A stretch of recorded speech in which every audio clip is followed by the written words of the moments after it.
Hey, what's up? It's the DeadEndRoad Show, episode 82. Feels like it's 192 at this point. Holy hell. All right. So we're just going to jump right in because, this is take 2. And it's episode 3. I don't know. Shit. We're Star Wars now. Let's do an artificial insanity. I really feel like I need to update that. Like, can you hear what it says? Well, it helps that you announce it right beforehand, but yeah. Okay. All right. Yeah, I feel like it's too funky. I say it every time, but it's like, yeah, this is the segment where we talk about all the AI bullshit that goes on. And boy, do we got some bullshit this week. So, everybody's favorite elf, Grimes, is up to some shit. I might get a little defensive in this segment. That's okay. I just spent 2 hours defending a washed up emo musician, so it's fine. Yeah, so Grimes is going to let you turn her into Hatsune Miku, which is something. All you got to do is sign a blood contract that gives you 50% of her of the royalties in perpetuity. So that's cool, I guess. Okay, so what is it exactly, though? Because you threw out an anime reference or something, but you didn't actually explain what it is. You don't know what Hatsune Miku is? I've heard of it. Okay, all right, fine. But maybe the listener or listeners plural have not. Okay, sure. Thank you. So, Hatsune Miku is like a Vocaloid, like the most famous Vocaloid thing. And so that is basically a piece of software that you just make sing songs for you, is like the most basic definition, right? Mm-hmm. So you purchase, it's almost like a voice font, right? And so you can just make her say and sing things that you want to. You just sort of plug it into your digital audio workstation and give her the song or the melody, and she will sing it for you. And that's what Hatsune Miku is. There's also lots of other Vocaloids. She was like, I don't know if she was the first, but she was like the big one. And she's so popular that she has lots of memes, and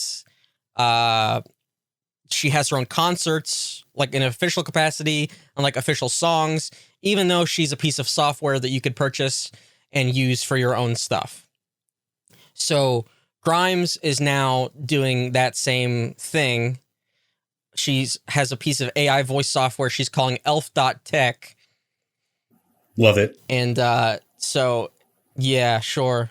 So you can upload your own vocals. And this is for Pitchfork it says for, quote, regurgitation in Grimes' own voice, which I appreciate. An artist can commercially license the results in exchange for half of any master recording royalties. Yeah, the number is steep to me for someone who is doing no work outside of just providing the software. Right, which she herself did not develop. Well, sure. Right. She's just she's providing her voice font, essentially, which is fair enough, you know, right? Like, it's basically getting ahead of people taking her voice and using it in their own AI programs, essentially. Yeah, she saw something as inevitably going to happen, so she just took action ahead of it, right? Yes, which is a smart play, but at the same time, it's like, if people don't pay attention, they're going to get fucked by this. That's very true. That's very true. Like, if somebody just wants to sample her voice in like the background of one of their songs or something, almost as like a featuring Grimes sort of thing, like, you know, just like a small artist, they're going to be screwed because she gets 50% of the cut of like the pennies. Right, I'm assuming Spotify that an actual feature, like if you agree, if an artist agrees to do a feature for you, they're probably not getting half of the amount that you make from it. I would imagine not. I'm not sure how that works, you know? Yeah, I don't know either. But I would assume not. Especially, like, how does that get cut whenever there's like a song where like you know, 5 dudes have a verse, you know? Mm-hmm. Yeah. Like, I don't think it's gonna get cut 5. You know what I mean? It's usually more or less like a promotional vehicle. Yeah, it's exposure. Yeah, featured, definitely. Right? Yeah, definitely. And I'm not saying that they should work for exposure, obviously, but you know what I mean. But that's sort of how like the collaboration process operates. It just seems like a lot for this. You know what I mean? She also said that she wants users to, quote, be tasteful. That is, but would only block extreme cases. Oh, that is such as an AI Grimes Nazi anthem. Quote, unless it's somehow ingests a la the producers, I guess. It's amazing to me, and this I'm not defending. It's amazing to me that she not only came up with her own horrific, Nazi scenario, but then bounced off of it with an alternative that would be acceptable. Yeah. Like, yeah, please don't do Nazi stuff. Well, I guess maybe you could if you made it, like, tasteful. Oh, my goodness. If you make it sassy. And there was also something there about you can't have her killing babies or something. Yeah, quote, baby murder songs. Yeah, those are out. Are also off. Yeah, off the table. Yeah. Mm-hmm. But what if the baby murder song goes on and be like a TikTok hit and makes a ton of money for her? Maybe. I think it would change her mind. Yeah. I think you can tell, like, whenever Grimes and Elon are, like, sort of back in like, vogue together based on what Grimes is up to. Wait, what do you mean? Like, I feel like how they're, like, on again, off again, like... I had no idea. I thought they were done. She's got the kid. I mean, I know they have a kid together, which is obviously, which bonds them in a specific way, but I didn't think they had rascals. They can't keep their hands off each other. Is that really what's going on? And, oh, sure. Oh, yeah. Oh, yeah. And so whenever she's, like, up to stuff, like, whenever she does a thing where she's like, yeah, I'm going to take 50% of royalties... Mm-hmm. I feel like they're back together. You know what I mean? Because that's what he's doing with Twitter. Sure. Yeah. It's like he paid for her check mark. She's getting 50% of the cut on royalties. Whenever they're doing a capitalism, she's with him, Whenever she's out in RuneScape armor reading Das Kapital, they're off. Posing with the Marx with the Marx pamphlet. Yeah. Yeah. I don't know. I love Grimes's art. I always have. I've always been a Grimes forgiver. But that said, though, she has not really released much music in a few years, and I also don't want to listen to anything that comes from this vocal software personally. She put out a couple songs. Well, she announced them. She hasn't released them yet, as far as to my knowledge. I mean, I could be wrong. Yeah. Oh, okay. Yes, I see here. It says yeah, they haven't been released. Okay, yes.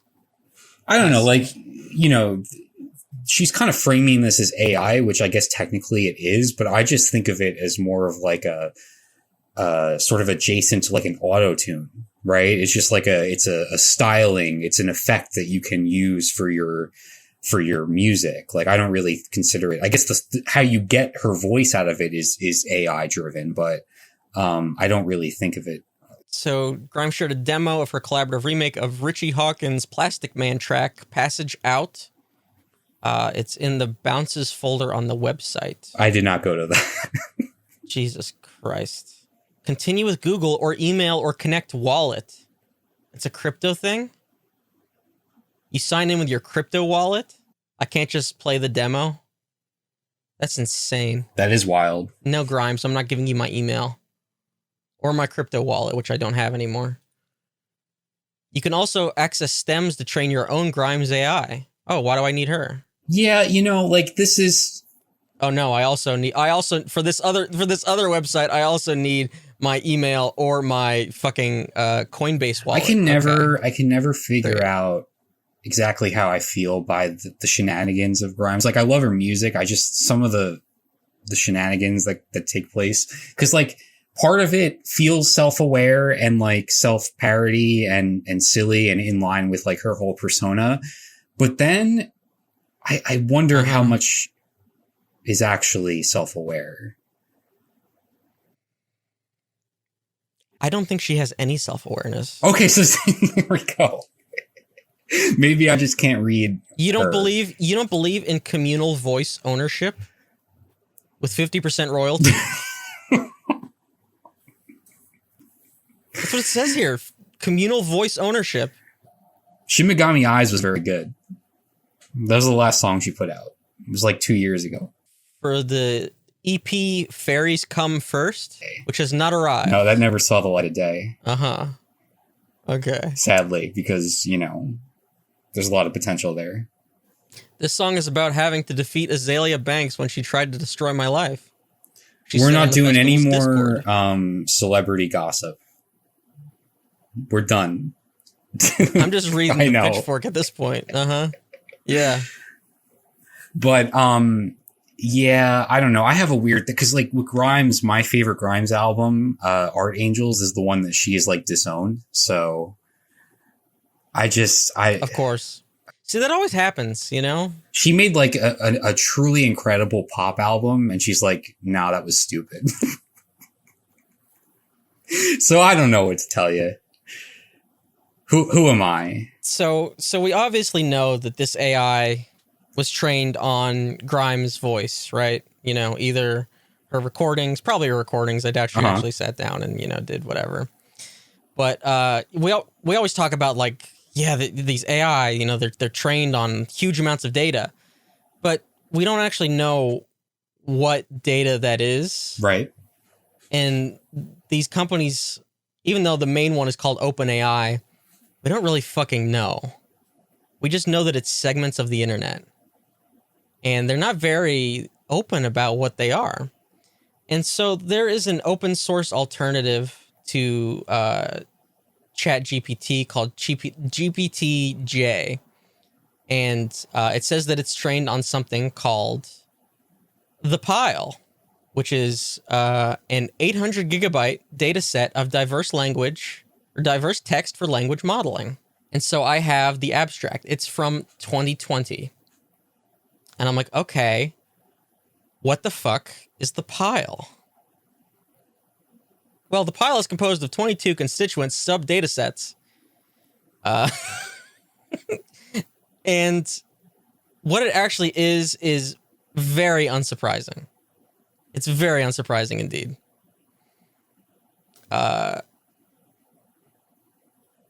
It's composed of PubMed, which is like medical texts. Something called Books 3, which is like open source book text. Open Web Text, which is generalized web scrape dataset. Includes more recent content from Reddit submissions until 2020, content from multiple languages, document metadata, multiple dataset versions, and open source replication code. What do you mean by, what is open source book text exactly? So basically, they don't want to admit this, but they kind of do without saying it. Torrents. Oh. Books is a dataset of books derived from a copy of the contents of the Bibliothèque private tracker made available by Sean Presser. Bibliothèque consists of a mix of fiction and nonfiction books and is almost an order of magnitude larger than our next largest book dataset, Book Corpus 2. We included Bibliothèque because books are invaluable for long-range context modeling research and coherent storytelling. Yo, is that legal? No. The AI is pirating. Yes.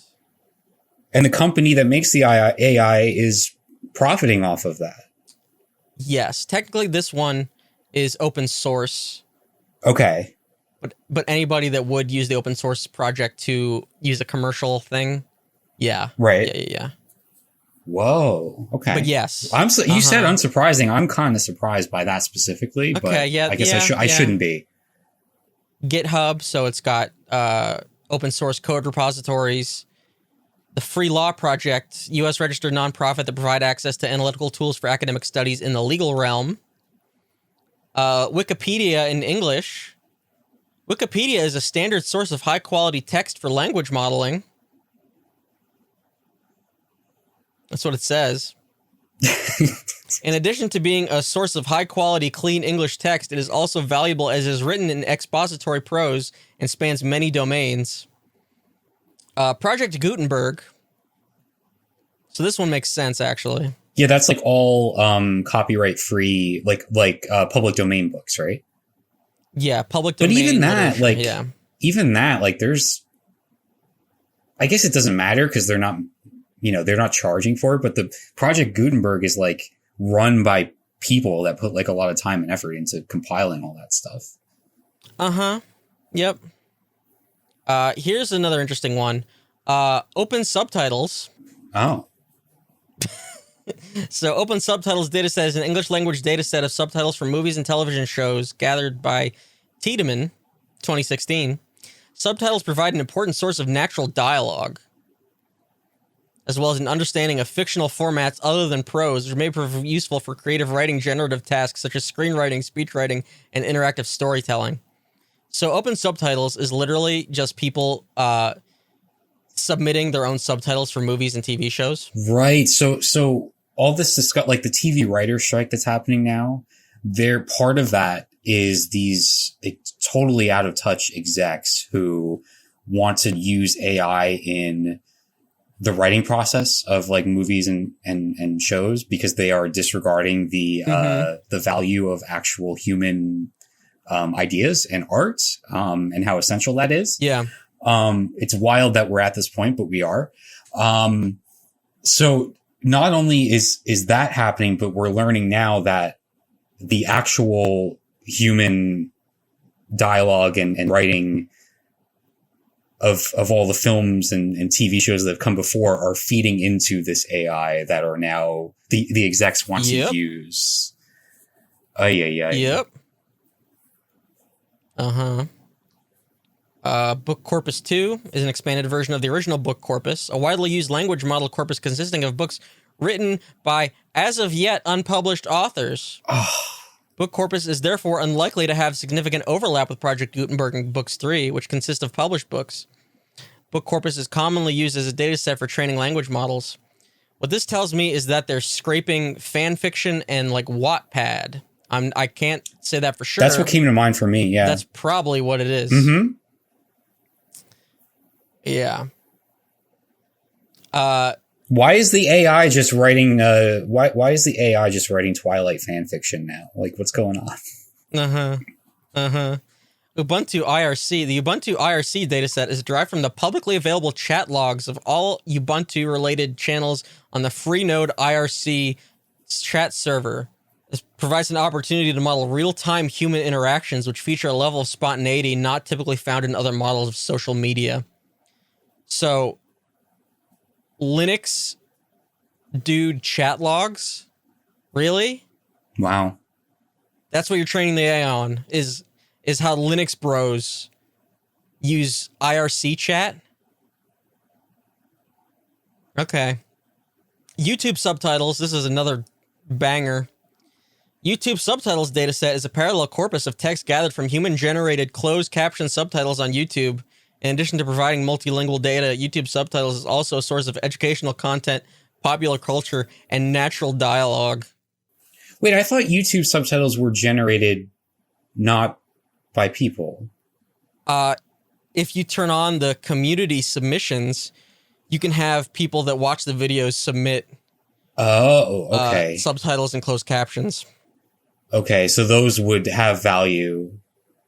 If you make a video yourself, you can also include subtitles and closed captions that you made. Okay, so they're only pulling from the ones that have been done by real people then. That's what it says, but I don't know how they would differentiate, to be honest with you. Mm-hmm. If they're just scraping. Which again, more labor here. There's just more, like that's right. Even more work that's being done by real people. That's feeding into these machines without any sort of not most likely knowledge, because this is news to me, or consent or anything. Phil Papers. The Phil Papers dataset consists of open access philosophy publications from an international database maintained by the Center for Digital Philosophy at the University of Western Ontario. It spans a wide body of abstract conceptual discourse, and its articles contain high-quality academic writing. Hacker News is a link aggregator operated by Y Combinator, a startup incubator and investment fund. Users submit articles defined as anything that gratifies one's intellectual curiosity, but submitted articles tend to focus on topics in computer science and entrepreneurship. Users can comment on submitted stories, resulting in comment trees discussing and critiquing submitted stories. We scrape, parse, and include these comment trees since we believe they provide high-quality dialogue and debate on niche topics. And then here's probably the last most interesting one. Enron emails. The Enron emails dataset is a valuable corpus commonly used for research about the usage patterns of email. We included Enron emails to aid in our understanding of the modality of email communications, which is typically not found in any of our other datasets. Wait, what is Enron? Oh my God in heaven. That's never a good reaction. One of the biggest financial scandals. Oh, I don't know. You know I'm out of touch with stuff. I have no right being on a podcast. It was an energy company that operated in massive scale of fraud. Just okay, ridiculous. I'm sure I've heard of it. There's like 8 million documentaries about it. Yeah, 8 million documentaries about it. So the fact that they're using their email correspondence to train an AI is absolutely bonkers. That is incredible. Just to understand the modality of email communications. You want to learn how to understand human interaction, you use Linux Bro chat, Hacker News comments, and Enron emails. No wonder ChatGPT was like insulting people by day 3. Uh-huh. Yeah. It all makes sense. This is why they're not really. This is why they're not very open about what they train this shit on. Yeah. It's not that it's trade secrets. It's that they don't want you to fucking know that they're training it on fucking Enron emails, Wikipedia, stolen books. Like, Jesus Christ. YouTube subtitles. By the way, can I use this moment to plug a favorite show of mine? One that I feel like I might have mentioned it on the podcast a long time ago, but there was a show on Stars called The Girlfriend Experience from Amy Seimetz. Mm-hmm. And I feel like in more ways than one, this show was ahead of its time because the first season revolved around sex work. Well, they kind of all do, but the first season especially. And it really was like one of, if not the most, just like very pro sex work, very transparent about the whole thing shows that I've seen on TV. And then a couple, so every season was like its own anthology. So the third season, which admittedly wasn't nearly as like cohesive and really like well put together as it was a little too ambitious, but the reason it was ambitious, and this came out in like, I don't know, I think it was like pre-pandemic, maybe like 2019. But the third season revolved around AI and this company who was developing sort of like, you know, training an AI kind of like similar to what we're talking about now. And it really like was deep into like the process and the people working there, how they would, all the data that they would use and where they would pull it from and like the moral complexities of that and all these questions that we're kind of grappling with here. Was something that the Girlfriend Experience on Stars was dealing with a few years ago. So I don't know. It's just a show that has seemed one step ahead in a few different ways, which is pretty interesting. I recommend, at least the first season is great. I recommend that wholeheartedly. The second is very good. And the third is, I think in hindsight, like I think if you were to watch it now, the third season holds a little bit more weight just because of what we're dealing with AI. But yeah, anyway. Yeah, like I feel like I feel like since it's popular to like sort of say like, oh yeah, AI is like shit, you know, like that isn't necessarily the purpose of this segment.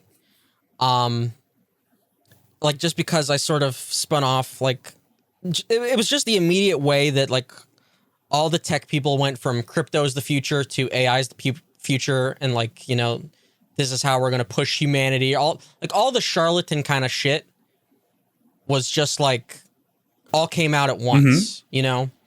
Like there are legitimate uses for AI. It's just the way that they're now just pushing it as a way to replace human labor in a way that it shouldn't and can't. And that is what fundamentally cannot. Right. And the way that they're extracting human labor in order to improve and utilize AI without human consent or human transaction. Like it's just straight up fucking theft in It is, like yeah. 99.9% of cases. It's like the ultimate form of plagiarism. Yeah, no, it really is. And like, cause like I've followed like some AI, like I don't want to say projects, but like just there's been a lot of cool like AI shit like before this sort of wave came around. Like Drill is like one of my favorite Twitter accounts, and I've been following the AI Drill account that he has nothing to do with, but like just like somebody made that just like generates tweets that are also similar to his for like years at this point. And it's great. It's funny as hell. And it was trained on GPT and Drill tweets, you know? And it's like, this is not hurting anybody. It's not even hurting Drill. It's just like funny content. And like the president's AI thing was funny for like 3 days, you know? And like, there's cool shit that can be done. Like, Photoshop, like content aware, like tools that can be improved with AI are like really useful for artists. Mm-hmm. What's not useful is just like AI generating images from artists' work. Mm-hmm. There's a huge difference between an AI assisted tool that can like help remove objects from an image and replace them with AI just like generating images or video based off of being fed tons of information that humans made, you know? So that's basically my stance on AI as it stands currently. And that's sort of the purpose of the segment. So I do want to like not get it twisted that it isn't just like AI bashing for the sake of AI bashing. And, what, because we jumped right into this from the Grimes thing? No, not from the Grimes. This is like something I've wanted to say, like as I've done like some of these segments before. It's just like something that's been on my mind, and I just like didn't put it in the notes. But yeah. Yeah, I fully second everything you said there. I agree. It's not necessarily the tools that are bad. It's who's using them and how they're being used, especially within this, you know, the capitalistic structure that we exist in. Here's another example. Like so my dad wants like a doorbell camera and like a rear camera to like look at wildlife and shit. And like it needs to use my server for that. But I don't want it recording all the time. And so I want it to record only whenever there's something that it detects that's worth recording. And so rather than it just having like a motion detector, which would kind of be useless because if it sees a tree move, it's going to record. I can use AI for it to like have a data set of models that's like, oh, it can detect this is a person or this is a deer. And so then it'll start recording whenever it detects that model that it sees. And that's using AI, and it's using the AI accelerators in the GPU. And so that shit's cool, right? And, you know, it's something that couldn't really be done before. And right. That's the key, because there's no human being who's sitting next to that camera, turning it on and off 24/7 when they see something. Right. Exactly. Yeah. It's a million miles away from turning a writer's room into, you know, like firing all the writers and having stuff automatically generated. Exactly. Which is never it's never, execs are so out of touch, but it's never gonna happen. Yeah, they're being sold on something that they're saying is going to be able to save you X amount of dollars, you know, when it can't in the long run. It's just yeah. It's just the next step in the long line of just like growth at any cost, except the cost is just like people rather than a monetary cost, you know. So, right. Now let's do some stupid shit.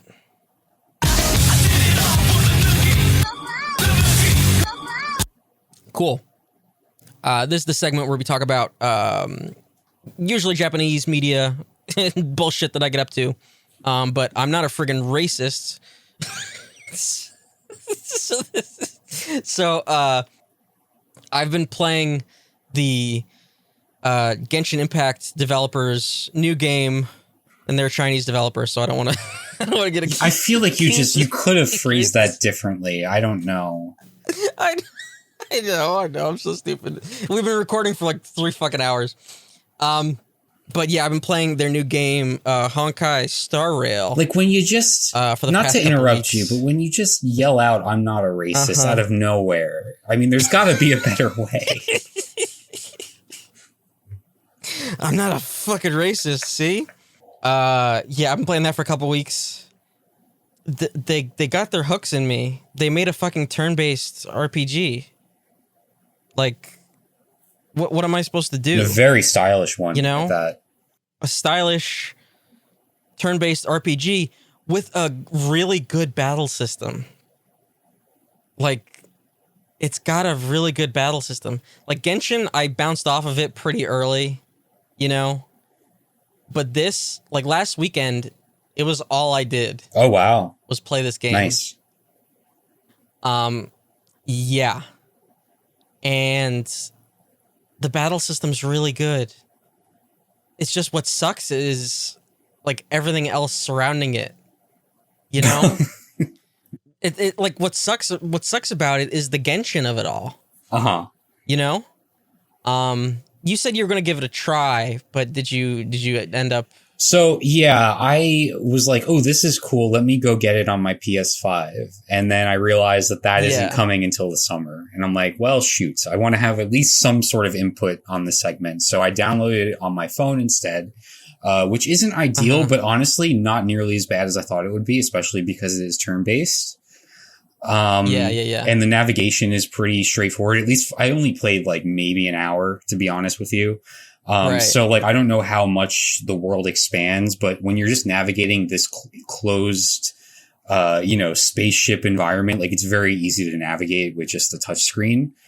Right. And yeah, like I am not super deep. I definitely didn't spend a whole weekend playing it like you did. So I'll let you kind of, take the reins here, but the battle system did seem really promising. I like the whole, the weaknesses, the strategy behind, when you're going to attack and defend. Like it has all the, the stuff you would expect. And the characters seem really distinct, like the ones that you start out with, which I'm assuming, is how they get you with the pay to play elements later on when you want to get flashy new characters and stuff. But for the moment, like the ones that I'm working with work well together. You can see how they put a lot of time into like balancing things and having the abilities bounce off each other and stuff.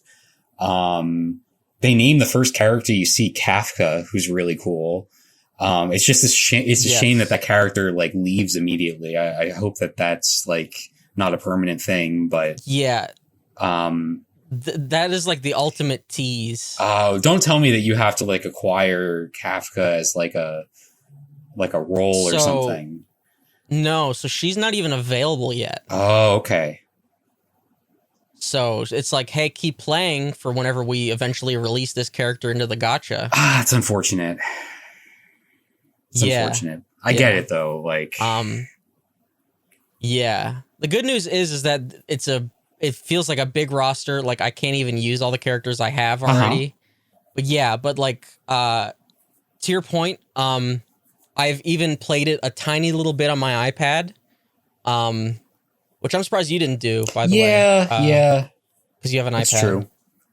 And yeah, like the environments can get a little more, a little bigger, but like nothing is like, it's not an open world game. Like these are still like corridor environments. It's very much like an RPG in like the Final Fantasy sense. Like it borrows a lot, especially the battle system from like Final Fantasy X in particular, with the visible turn order, and the manipulative turn order, where certain abilities will change up the turn order of your team and enemies. I really like the weakness system and also the break system. So enemies have both a health bar and a break meter. So they have elemental weaknesses. And unlike a lot of games where they're like only weak to like maybe 1 or 2, enemies have like 3 or 4 that they're weak to. So like you're not kind of stuck with like, oh, I didn't bring this. Chances are you already have something that you have on the team that can break the weakness. And once you break the break bar, enemies will be stunned and they will take additional damage from the break. And there are stats that you can have that will increase your break damage, and also like how much damage you'll do whenever you deplete the break. But yeah, there's a lot of different styles of play. What I found really interesting was at first is this a game without a healer? Like, do you not need to heal at all? Because you get the one character who can apply shields. I was like, is this their form of healing? Is it going to be all preventative? And no, that's not the case. I just didn't get a healer until much later on. And now I have two actually. But it's quite interesting. But yeah, it seemed like, with the seeing the turn order and knowing what's coming in terms of like who's going to attack or defend next, that defense character is at an advantage there because you can plan out when you're going to protect someone, especially because sometimes the enemies will specifically target a character before they're able to move, which I thought was really cool. Yeah, there's tons of other abilities. Like later on, you get an ability for the main character that is like you see this on enemies before you get it for yourself, but enemies can taunt, which means that you can't target anybody else but the enemy that taunted, and you get that later on. So if you have like an enemy that targets somebody on the party and then you taunt away from them, they will no longer be able to hit that character that was targeted. So there's cool defensive abilities. That's like some Hearthstone stuff there. Yeah, I never really got into that too much. But like, yeah, there's cool defensive abilities. There's lots of like proc-based gameplay with like the shields and shit, and like damage buffs and debuffs. And another cool aspect of just like the basic battle system is that like every character has an ultimate, and you can use ultimates whenever, and they happen in between turns. And that could be in between enemy turns and in between your party turns. And so you can time them for like really opportune moments. So like if you have a healer, you can, if you're taking a lot of damage and you're like your enemies are still like taking a lot of turns, you can, if you have a heal ultimate ready, you can get that available and just like save your team before things get like really bad and you have characters that are knocked down. Another interesting thing that like I didn't even notice at first, it took me a while, like while I got into it, was abilities never miss. There's no missing or dodging of abilities in this game. Attacks always hit. Oh, wow. Which is... I assume that would change at some point. No. As I'm fairly deep in now. Abilities always hit. So there's no missing. There's no dodging of any kind. So it's sort of... like that's what I noticed whenever I was like, I haven't gotten a healer. Like, you just take damage. Like, you don't miss attacks of any kind. So that sort of changes up your dynamic of, like, how you can play. It's a very interesting in-depth battle system. But like I also appreciate, and so this was the main difference for me from Genshin, and I can't remember if this is like how, like what part of the reason why I bounced off Genshin, or if like their onboarding here is a lot better. But I just remember being overwhelmed in Genshin with like, okay, you've got to level up your character, and then you've got to level up their weapon, and then you've got to level up their gear, and like all these different levels that you had to pay attention to. But here, at the beginning, you only have to worry about leveling up the character. And then it was, you get the light cones, which are basically like tarot cards. Yeah. That a character is equipped based on whatever like affinity that they have, which is basically like... they call it like their... It's basically like whatever arcana... Yeah, they call it like their path, right? Yeah. It's called their path, but like... Yeah, but it's kind of like whatever arcana they are, and there's like associated mythology, like with these like space gods or whatever the hell. The story is whatever. I don't really care about it. I like skip through it, and like I get the gist. I just really care about the battle system, to be honest with you. It sort of just like takes you through. It's like, okay, so like I only have to worry about the character, and the light cone leveling up. And it's like, cool, this is great. Then you get to level 20. And then it's like, oh, now you've unlocked equipment. Now you got to deal with equipping equipment and leveling that up. But it doesn't feel as bad as it did in Genshin because it didn't throw all of that to you at once. And I could be misremembering how it worked in Genshin. But the way it sort of progresses you through that doesn't feel as bad because I've hit a few walls where I'm like, shit, some of these fights are kind of kicking my ass. But then it's like, okay, well, let me see if I can level up this light cone or let me level up this gear. And then once I do that, it's like, oh, wow, that really made a big difference. So, like, you feel the progression much more than I did in Genshin. But yeah, like, I feel like the onboarding is a lot better. Yeah, it definitely feels that way. It's nice to have them, like, slowly feed those things to you. Makes a big difference. Yes. Especially for someone like me who can get overwhelmed by, like, systems in these RPGs. Just too many things to manage at once is not ideal. But yeah, it still suffers from that a bit. You know, like it's got the mobile game issue of like there's the daily login and then there's actually another daily login that's hidden, which you have to sort of click a bunch of menus to find. And then there's the battle pass, and then there's the recommended things you should be doing, and then there's the energy meter. Like it's got all of that bullshit on top, which I feel like sadly, you know, I would just rather this. Yeah, sadly, that's just video games now. At least like live service games. I know. You know? I know. Like I just wish this was just like I would just like I probably said the same thing with Genshin. I would just rather pay $60 for this game and not have any of that shit. You know, but it is what it is. But like for me, like I have not been tempted to spend a dime. That's huge on this game. And I probably said the same thing with Genshin. Part of me was like, oh, it's like I could see myself buying the battle pass, but then I like looked at the rewards and I'm like, I don't need any of this. So like I'm good. But it's also the thing where it's like it's early in the game's life. I know they're giving a lot more. You know, if I continue to play it when I get low on resources and shit, like how generous are they going to be? You know, like they're giving a ton of roles here early on. How generous are they going to be later on? You know?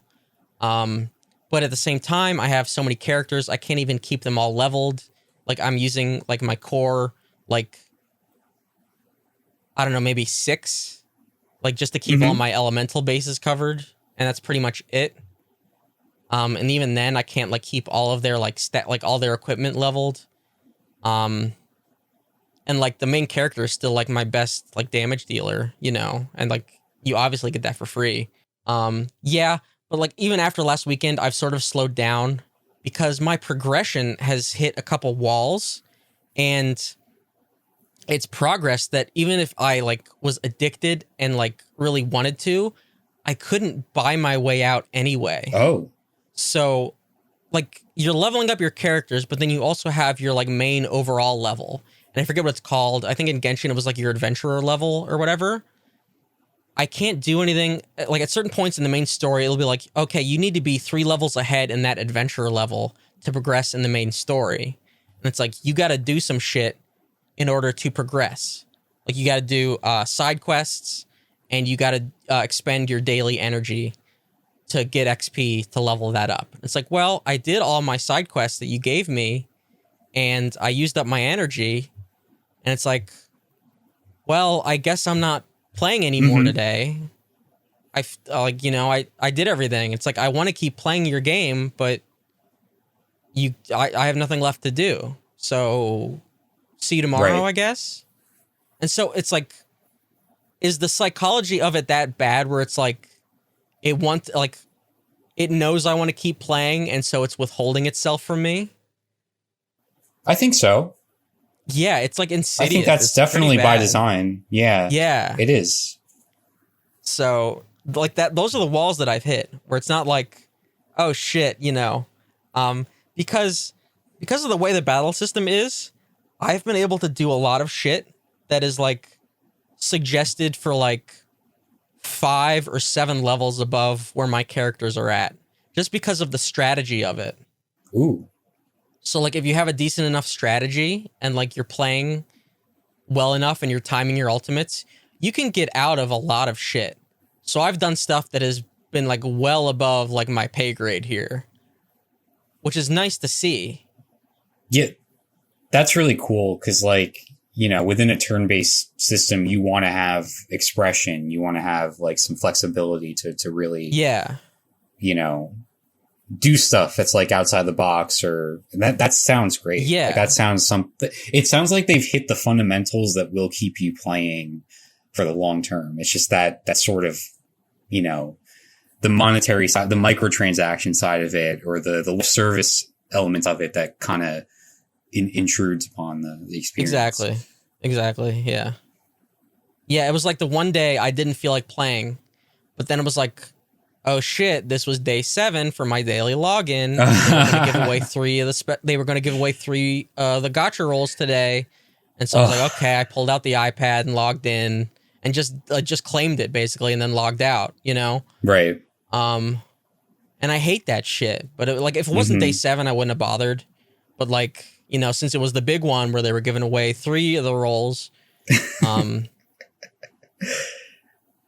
Yeah, I'm very familiar. My storied history with the sports games and their sort of gacha version. And those games you pay $60 and you have all that fun stuff on top of it. So, hey, you know, I can't bash this one too much. Yeah, it's like this came out at the perfect time where Final Fantasy 14 is like dead right now, and I don't even know if I'm going to be raiding at the end of the month, and so it's like I sort of needed something sort of live servicey to play. Even though like I don't know if there's any kind of multiplayer component or whatever.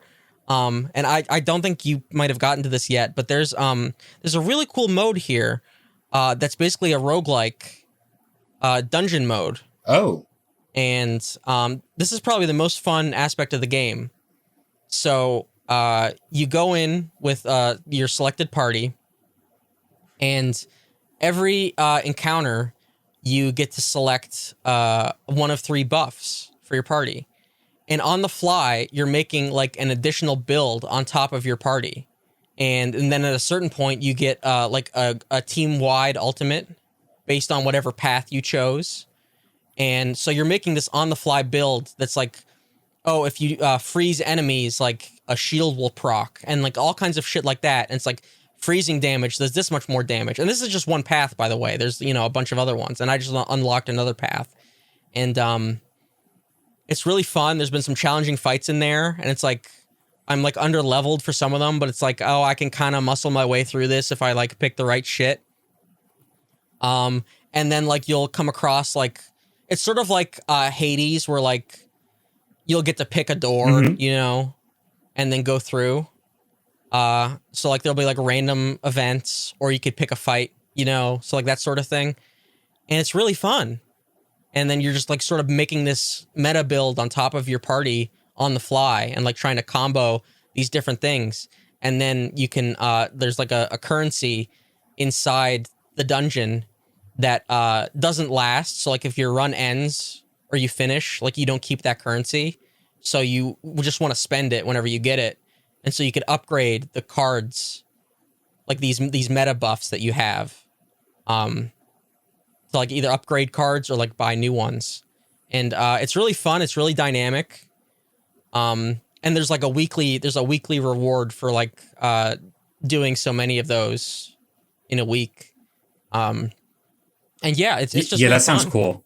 You know, and like technically you could keep doing it. You just won't get like the weekly reward anymore. I don't know if you'll still get XP. I'm not sure. But it is just fun enough on its own that you just kind of want to keep playing that mode.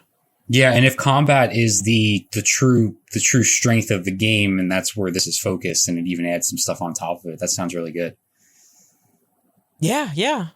I was going to ask you because I'm enjoying it. Yeah, I was going to ask you because you said you're not interested in the story, and from what I've played, that's for good reason, because there's just a lot of like exposition of, you know, sci-fi stuff that really doesn't doesn't land. Oh, so there's so many fucking nouns. I know. Holy shit. But what I was curious about, and I haven't really gotten far enough to really explore it, because there was I think it was Polygon who did a write up on how good the characters like group chats like on their cell phone, those interactions are. And I'm thinking like, ooh, if they flesh that out, that would be a really cool way to like have characterization in a game like this. Does that land for you at all? Like, are the characters good? It's fine. Oh, okay. I mean, it's just like little, yeah. Like, no. I mean, I would say that some of the side quests actually like get kind of dark. Mm-hmm. It's actually surprising like how decent like the RPG elements of the game are with like choice driven stuff, like within like side quests, where you get to like decide the fate of people, and it doesn't really matter for your rewards or anything, but you just get to like make moral choices. Oh wow! And there's like you get achievements for doing everything in the game. It's just like more of the dopamine for like just giving you like the crystals or whatever that sort of keeps you hooked, you know? But it's just like, oh yeah, you gave 10 sarcastic answers in dialogue, so here's an achievement for that. Jesus Christ. You know? So just like so many of these different choices. Yeah, just like that. It's like you apologized 5 times in dialogue answers, so here's an achievement for that. Just like so many of these little choices. Oh, I wish there was like a real life achievement for apologizing. Yeah, exactly. But like within quests, like I got to choose like at the end, like I uncovered like, you know, the identity of this android, and then it's like, okay, so like what do you want to do with this android now that you like you do you want to tell her that she's an android, or do you want to lie to her and like let her keep living her life? And like it's like shit, man, I don't know. Like that's a massive that's a big fucking choice. Classic sci-fi question. Yeah, that's a big fucking choice. I just wanted the XP reward at the end of this quest so I can keep doing the main story. Fuck, I don't know, man. Like there's lots of those. You could build a whole game around that type of thing. Yeah, so like the RPG elements, and it's like it doesn't really like it's actually kind of cool because you can run into that character later, and like whatever choice you chose does matter for that little side character. Nice. But it's like in the grand scheme, it doesn't change the world, you know? But like for your role playing, it does, you know? It changes your experience. And a lot of like even big budget RPG, like quote unquote RPG games don't bother to do that anymore. And so to see it in like this free to play game is pretty damn cool.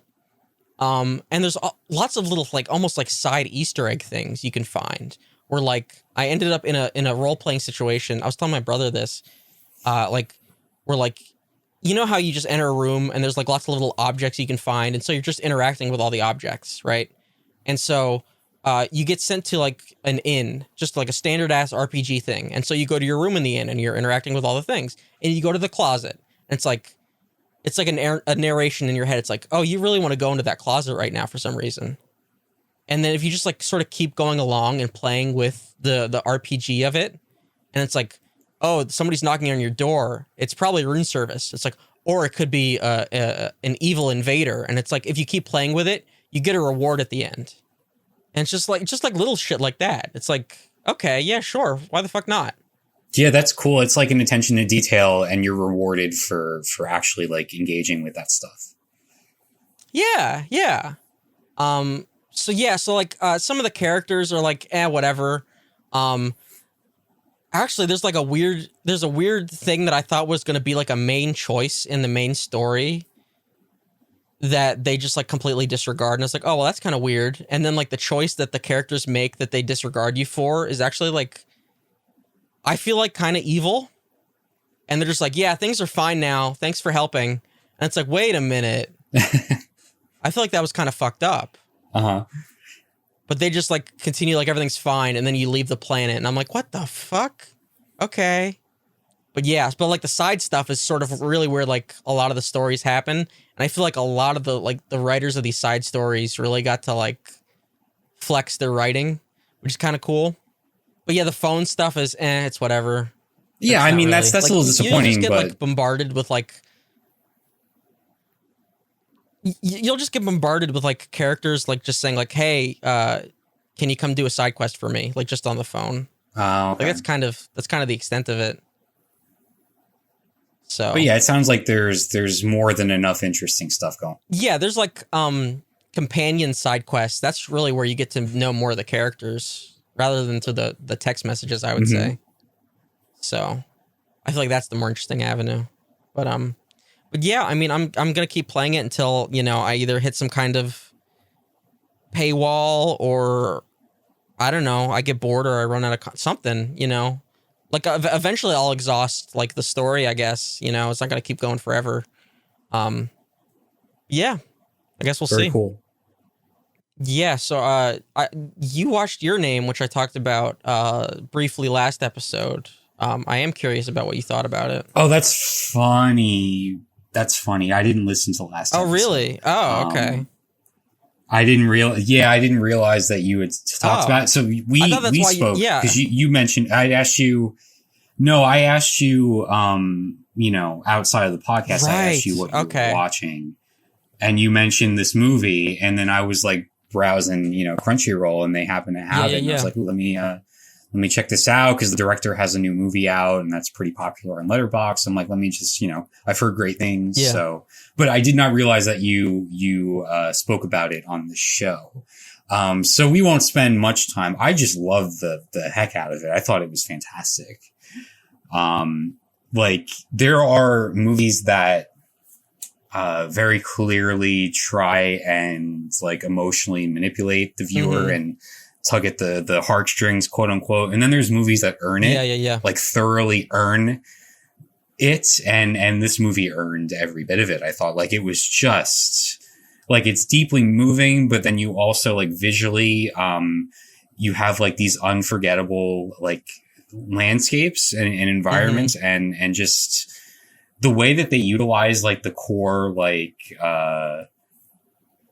well, it's almost like the movie takes place in two parts, right? Because you have the first like 40 minutes or so where these two characters are switching between their lives. Yeah. Like, I don't know if you talked about the premise of this movie last week. No, I did. Yeah. That's what I sort of mentioned was like that it felt like, sort of like a mini, like anime where it felt like it was split in 3 distinct episodes. Like you even had the musical, like interlude that was almost like a closing theme in between where it was like, oh, this was like a half hour. And then we're like doing the musical transition into the next episode. I actually watched the movie in multiple parts through multiple nights just because yeah. So, and it worked. Like I usually don't like to do that, but it worked in this scenario. But yeah, so like you have that first part and it's really, incredible because you have like these two characters who are, in various ways dissatisfied with their lives. One lives in the city. The other one lives in like the outskirts and like this, I don't know how you would describe it because it's more of like it's just like a rural town. Yeah. Out in the mountains. And so like the characters are dissatisfied, but then they switch bodies. And so you're like seeing their lives from a different perspective. And they're also teaching each other like the value in the other person's everyday life. And it's beautiful, you know, like the sentiment behind it, the meaning behind it. Like, cause it's obviously not an original concept. Like we've seen this done before. But they make such full, like emotional use of it, you know? But then, the movie takes a turn after that. And I don't want to spoil what happens next. And it really does change sort of like the priority of like storytelling and what's going on. Right. But that took me, off guard because I don't know if that was like part of like the trailers or part of like but man, that twist like 40 minutes in, I'm like, holy hell. And then, you know, the movie takes an emotional turn from there that's very different from what came before, but it still just lands everything that it's going for. Yeah, I loved it. So good. I have to check out the other films from this director. Yeah, me too. Yeah. Nice.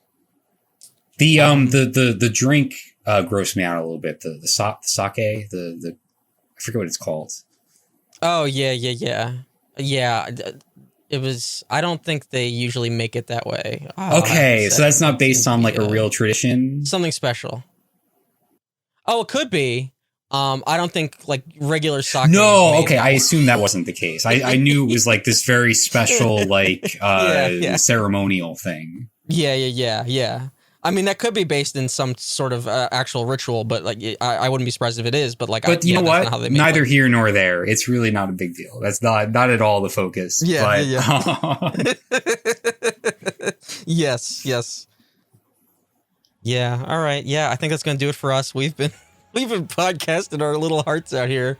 Thank you so much for listening. Really do appreciate it. If you have any thoughts on AI, Grimes, or if you have thoughts on gacha games, hit us up, video@DeadEndRoad.co. Really do appreciate it. Check out the Ko-fi page. I put lots of updates and shit there. And yeah, I think that's it. Thank you, Ian, for joining me once again. We're gonna see what the schedule holds now that I got some episodes in the can, as they say, on Striking Hollywood. Let's see how long that reference is relevant for. God. Yeah, that's gonna do it for us. Thank you so much for listening. Really do appreciate it. We'll see you on the next one.